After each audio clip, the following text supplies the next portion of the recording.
But I don't actually use string.format because there's a better way. Yes.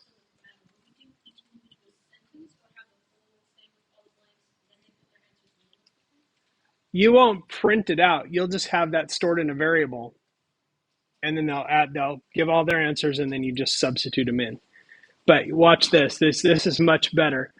Um, String formatting can be done another way. And in the newer versions of Python, they've created something called f strings. Okay, not to be confused with the f bomb. Different, not the same.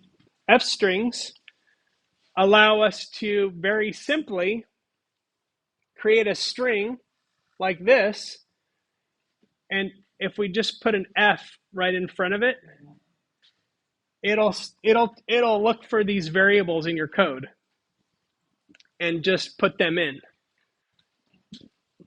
So, you ready for this? I'm going to give you an abbreviated model of the assignment.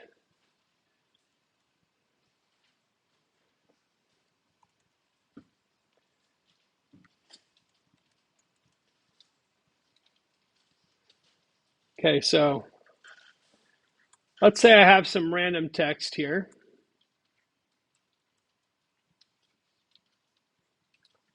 And I want to str name input.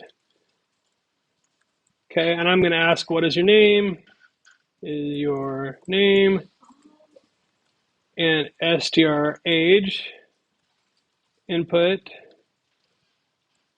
What is your age?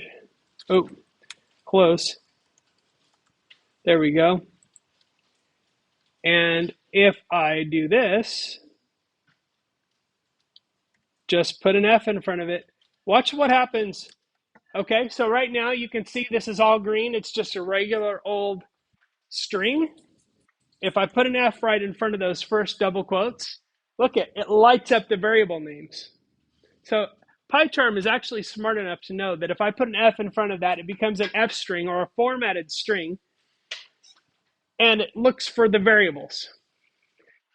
If I don't have those variables, or if I get the names wrong, in this case, look it actually says, hey, wait a minute, you got a variable in your string, in your F string here, that you don't have declared previously in the program.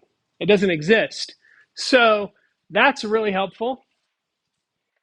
And this is way easier and way fewer keystrokes, and therefore way fewer possibilities of messing it up than using string.format, which is why they introduced this in the first place. So now, also notice, this is the format string actually acts on this string. I'm not returning a copy of it formatted. I'm actually changing this. Better, cleaner, fewer things to clean up after. Now all I do is print str text. That's the whole program. What's your name? Bill. Age. Okay, so there you go. That's it. So the Mad Libs assignment 2, let me get into that. You have a question about this or the assignment? Yeah. Okay. You put string name and string age. So when you send like string adjective, string noun. Yep. And if you have more than one noun, it would be string noun 1, noun 2, and so on. That's what I mean. You can name them whatever you want, but that's how I would do it.